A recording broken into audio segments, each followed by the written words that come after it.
Welcome to the Frankly Speaking podcast, Friends of Europe's weekly broadcast on the topics of European and world affairs. Coming up this week. Of what's going to surprise us, what could, the black swans, as we used to call them, what could catch us off guard. I think that I'm rather expecting to see some Ukrainian initiatives, some surprise initiative. A Russia that is less moored to the global economic system, to the West economically, will have a different risk calculus when it wants to do things. Good afternoon, everybody, and welcome to the final edition of Frankly Speaking, our weekly podcast on behalf of Friends of Europe. When I say final, I don't mean final ever. I simply mean, of course, as we head towards Christmas and the end of the year, the last one in this particular season. Although, of course, we will be back in January. Now, all of you who watch podcasts will probably know that the end of the year is a time for stock taking. What has been significant about the year that is passing? Did we miss anything important? Did we misunderstand or misinterpret something important? Where do we stand geopolitically as we exit 2022 and go into 2023? And then, of course, the other aspect of this exercise is to try to point your attention, dear listeners, to what to look out for in 2023, and to explain to you why that is significant. I'll also be asking my two panelists and colleagues today, Paul Taylor, Senior Fellow at Friends of Europe, and Chris Kremidas, also Senior Fellow at Friends of Europe, to hazard, always a risky business, but to hazard a personal prediction for next year at the very close. So Paul and Chris, obviously, as always, welcome back to the podcast. We're the core team, as much as we enjoy having special guests from time to time. Thanks for joining me for this last edition of 2022. Now, as you know, Paul and Chris, this past year, since we started, we've been focusing very heavily on the war in Ukraine, because, of course, since the Putin invaded the country on February the 24th, it really has completely monopolized the attention throughout. And therefore, my first question will be to you, when I give you the floor in just a moment. Where do you think things stand in the war in Ukraine as we come to the winter break, presumably the winter break in the fighting? Of course, you think is the relative position of both Ukraine and Russia, who's sort of winning, who has the strategic advantage when presumably the fighting tragically will pick up next spring. But I also just want to remind everybody that this past year we've also looked at Iran, disinformation, the future of the European Union, transatlantic relations, Asia-Pacific security, the future of technology and security, and last week the Western Balkans. So we've certainly been quite comprehensive, and therefore I'm going to ask Paul and Chris what else struck them beyond Ukraine about the events of this year. So that's enough from me by way of an introduction. So Paul, over to you first. Ukraine, where are we? Well, I guess you'd have to say that Ukraine has already scored an extraordinary moral victory. And I think that few people really expected Ukraine to stand up the way it did to the Russian assault when it came. And that has been an extraordinary feat. It's done so with a lot of Western support, and particularly support from the United States in the form of intelligence, weaponry, and money. But it has done so on its own courage and determination and innovation and initiative. And so I think that at the end of 2023, you'd have to say that the Ukrainians are, in a way, ahead of the game. And therefore, I just question slightly the assumption that there will be quite a long winter pause and then things will resume in the spring. I wonder whether the Ukrainians will not want to use the winter season to try and score some more goals. And so I think that I'm rather expecting to see some Ukrainian initiatives, some surprise initiatives. during that period. Their capacity to innovate has been quite extraordinary, and I think it, to an extent, stands on its head some of our assumptions about what war looks like, and that ought to have find its way into Western defense planning as well over the coming years, although I don't yet see too many signs of that, unfortunately. Russia has, of course, the grinding power. It has the strategic depth. It's playing an away game, to use the football term. So it has not had really felt much of the impact of the war on its own soil, and that creates a sort of rather illusory situation. Only through the mobilization has more of Russian society been drawn into it, and the extraordinary iron lid that they have clamped on freedom of expression of any sort has made it difficult for the society, those parts of society that are unhappy with the war, to make to express their feelings and to make their position known. But I think that the longer it goes on, the harder it will be for Mr. Putin to keep this as a kind of special military operation in some distant corner. And therefore, again, I think that the domestically subversive impact of the war in Russia may be felt more in 2023. Those are a couple of guesses. Chris, over to you. Indeed, Chris, your take. Thank you. It's great to be with both of you. I think, I think Paul mainly covered it quite well, but I think another twist I would add to that is I think we're seeing the impacts, broader impacts of a weakened Russia. The big bear to the east is not quite as scary as they were maybe a year ago. So on the one hand, Ukraine is winning. They do have the advantage. I agree with Paul. They will press the advantage, and especially such a situation as this, when Ukraine has the advantage, it doesn't make sense to sort of slow down and dig in for the winter. But I think they're going to continue to press and attack and try to advance as they can. You don't wait till the spring and wait until the Russians have trained up and equipped, large new formations. You want to press the advantage while you can. And they'll do that to the degree they can. But I think taking a broader view, looking at the impacts of a perception of a weaker Russia and what that means, we're already seeing, for example, in Germany, who promised a Zeitenwende and all this new military defense spending, they've now are saying that it's going to not be until 2025 that they meet the 2% defense target. So I think, I think we're seeing a bit of political hedging going on that, well, maybe we don't really need to spend all of this. Maybe this is, maybe it won't be necessary. So I think these are some debates that are going on. I think also, if we look at a global sense, there's global instability from this conflict and as a result of higher food and fuel prices. So in certain places where you have a little where it's politically fragile, I think we're going to see situations where there might be some unrest. And this is, Africa, South America, Asia, everywhere. So I think those are two big things there. Other than that, I think for Ukraine, it's can they continue to press the advantage? I think come the springtime, if they are knocking on the door of Luhansk, if they're poised, if they can cross the Dnipro River and start to really threaten Crimea with ground forces, I think that's when it gets that's when things get very interesting, because, we've seen, I think that's when we'll see renewed nuclear threats from Mr. Putin. If you want to retake Crimea, that's when he'll make the nuclear threat. But we've already seen that, the West and Ukraine has called his bluff on that in the past. And I think the question for us will be, does he mean it this time? So I think those are some things that we'll see in the coming months. Thanks, Chris. Thanks, Paul. You complemented each other, of course, well. And Chris, your thoughts about the strategic consequences of dealing with a weak Russia rather than a strong one. Very interesting, particularly seeing how that might play out next year. Okay, that's where we are with Ukraine. So the second part of my introductory question was, what else did you really sort of follow in 2022 that you want to draw our attention to? So, Paul, back to you.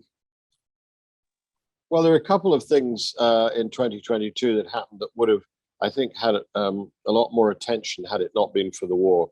One of them was the extraordinary sort of way in which the French got bundled out of the Sahel, or at least out of Mali, and the way in which that's a whole sort of strategic picture with Russia inserting the Wagner group to support the coup leaders in Mali, and essentially the combination of war in Ukraine and France's sort of comeuppance in Mali has meant that the whole idea, the whole concept that the European Union was going to be doing more to stabilize its southern neighborhood, I think has been called into question. And whether we will see some sort of resurgence of jihadi violence spilling over into Europe that could again make that into a higher priority for Europe, I don't know. For the moment, it's just sort of been brushed under the rug, I think.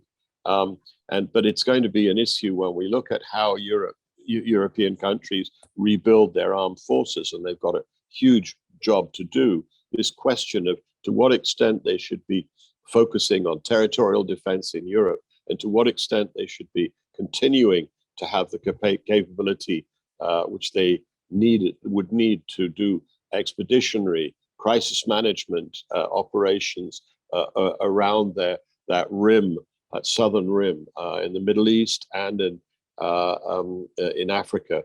I think there's going to be a real straining there of priorities. So that's one that I look at.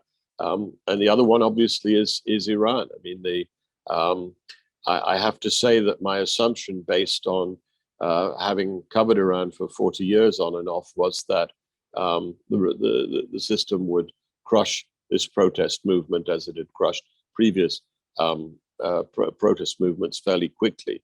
But I think it's gone deeper and further than I had anticipated. And I think that the whole survival of the regime there is now in doubt.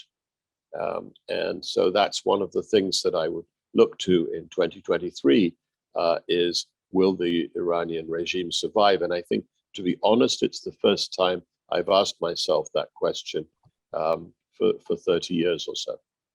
Okay, Paul, thanks very much. I mean, yes, we did see also with recent demonstrations in China, unexpectedly sort of strong resistance to entrenched authoritarian regimes. So perhaps we'll talk a little bit about that later. But it does beg the question about how sustainable the protest movements are and how strong or weak the regimes are. So, Chris, Paul gave us Iran and the Sahel as his two things that he watched in 2022. Apart from Ukraine, what did you have your BDI on?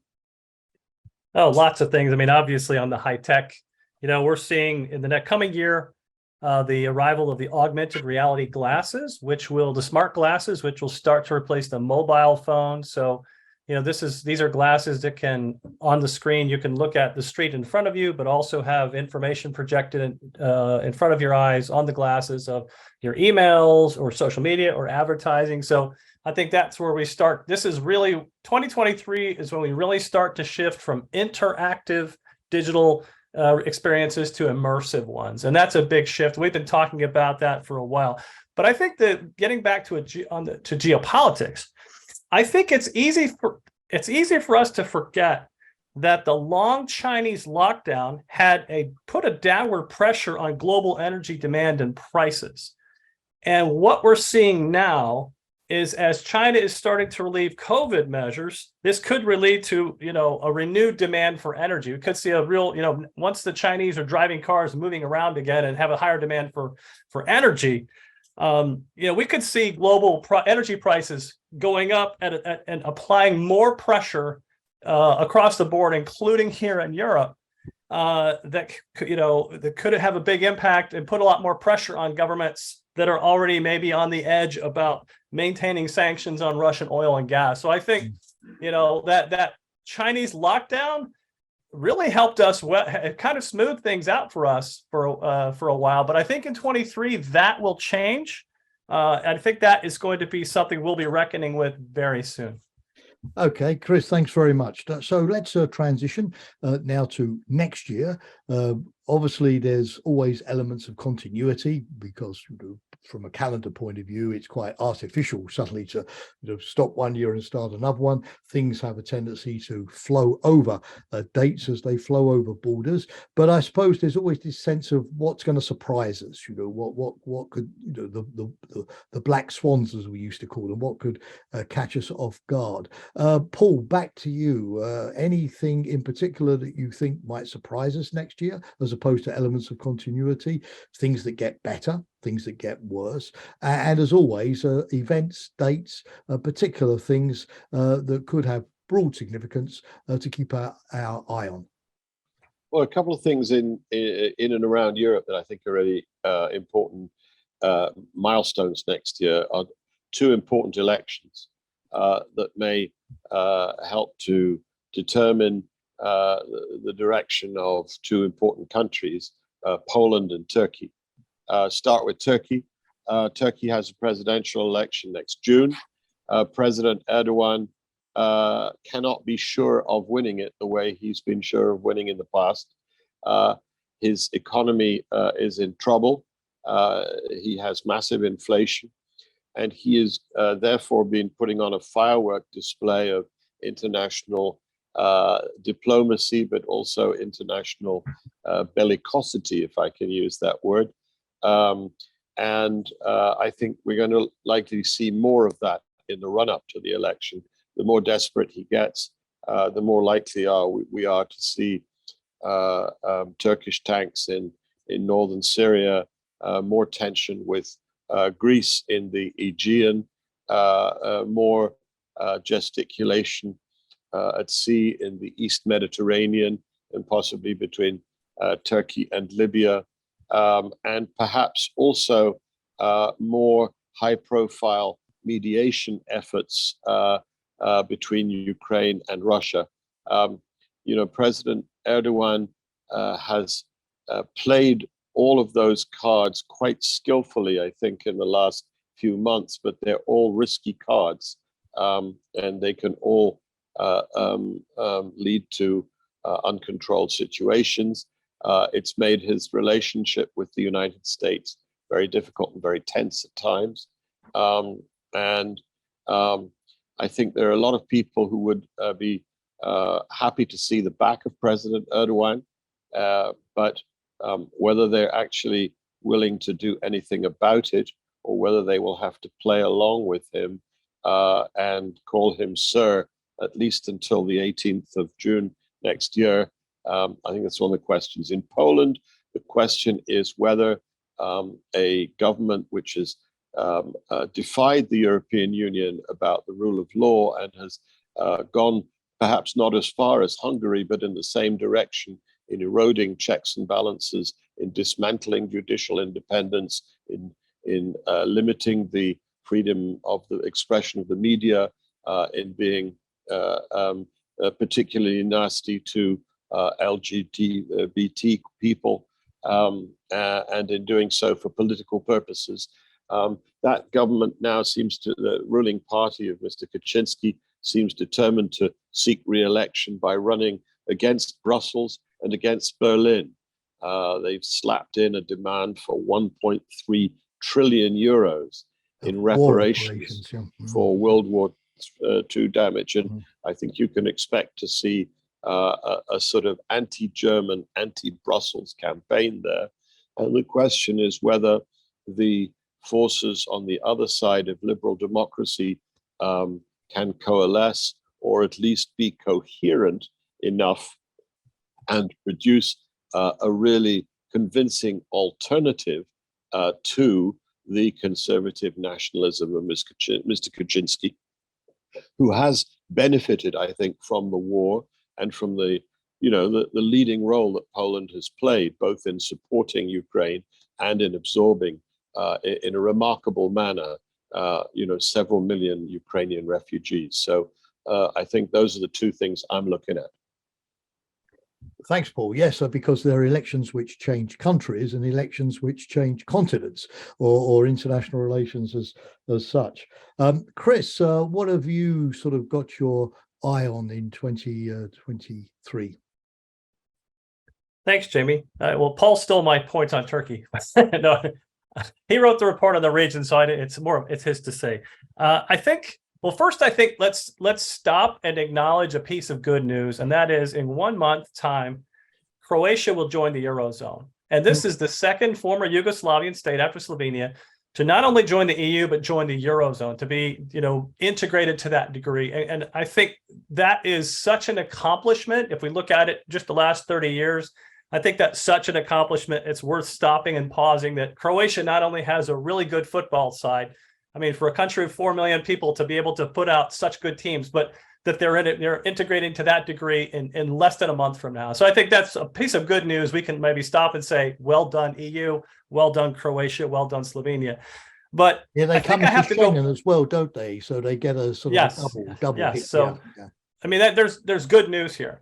And I think, but for the other things I'm thinking about, they have a lot more to do with that theme of a weakened Russia.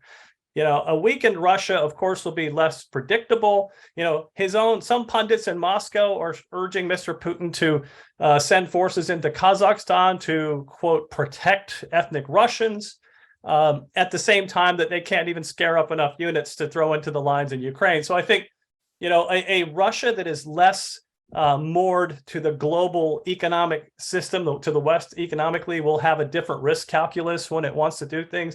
I think, in particular, a weaker Russia is, as Paul rightly noted, will create space for players like Turkey in the Caucasus and Syria to maybe be a little more assertive.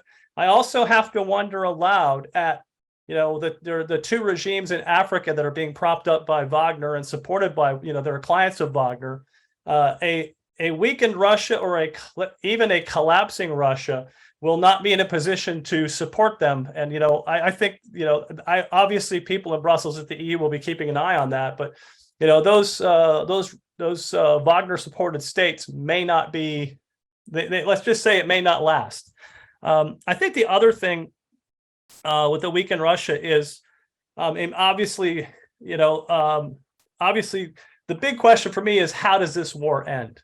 I mean, I don't see a clean end. You can't impose a surrender on a nuclear armed nation like the Russian Federation or any of them. So I think I think we're going to muddle ahead. I'll save my other predictions for later, but I think we are going to be dealing with the impacts of weakened Russia. But perhaps more importantly for us in the West, will a transatlantic bond be weakened if there's a less powerful, less strong Russia threatening from the east? Will that weaken the transatlantic bond in the near and longer term? So I'll leave it at that, and we can talk predictions later.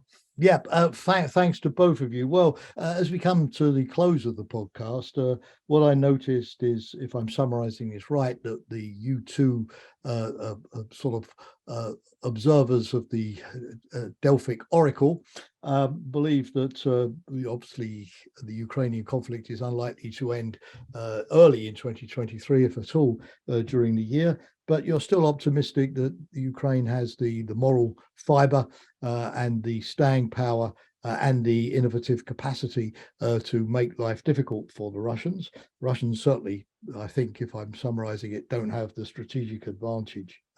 Not now.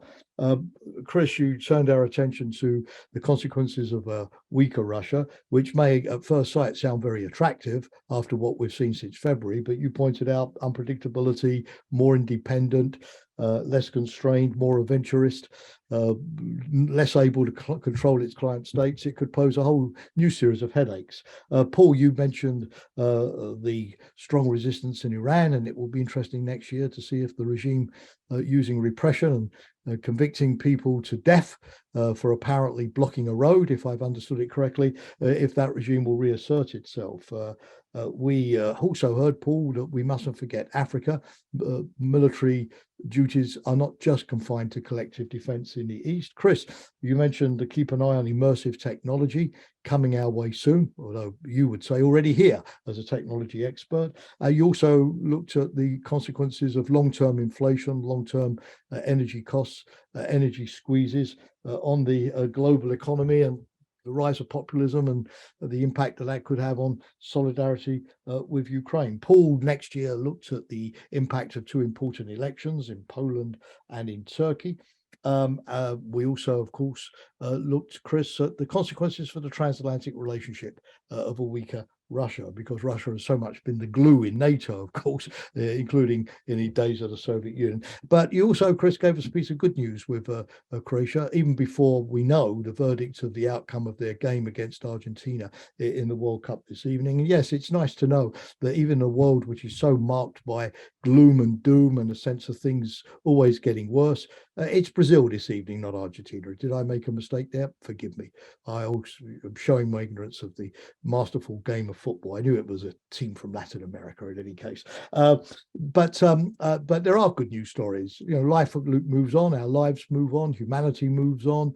There may be good things out there, and we need to draw our attention. Okay, so thanks for your excellent prognosis. But now, finally, and very briefly, your personal prediction. Have the courage to make one. So, Paul, what are you predicting next year? I wouldn't go as far to say as a prediction, but I have at least a doubt in my mind as to whether Vladimir Putin will still be running Russia at the end of next year. That is bold. So, but you are a man of courage. Chris, are you prepared to be equally bold? I am. I think by the 1st of July, Ukrainian forces will have retaken Mariupol. They'll be knocking on the door of Crimea, which will cause Western allies to want to have lots of consultations with them, because I think that's when everyone will get quite nervous about them going farther. But if you're Ukraine, you want to retake your territory. So I think that's my one prediction. The other one is not; these aren't really predictions, but they're just a few facts, and that is that India is projected to become the most populous country in the world this year, surpassing China. And the impacts of climate change that we've seen the last few years, or the rise, the floods, fires, they will continue. And so by the time we get to COP28 in the UAE next year, I would hope that we've made some progress, but that will continue to happen. Thanks, Chris. So you've been both equally bold. Well, ladies and gentlemen, thanks for again following us today. We will be back, as I've said, in January.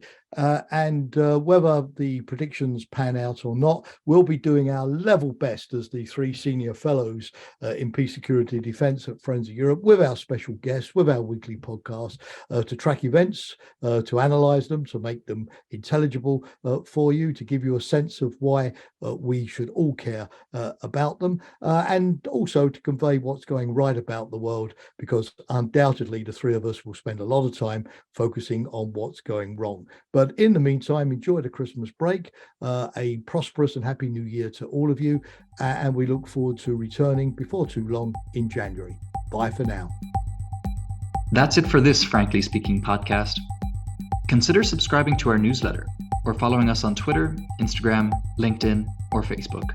And don't forget to tune in again, this time next week.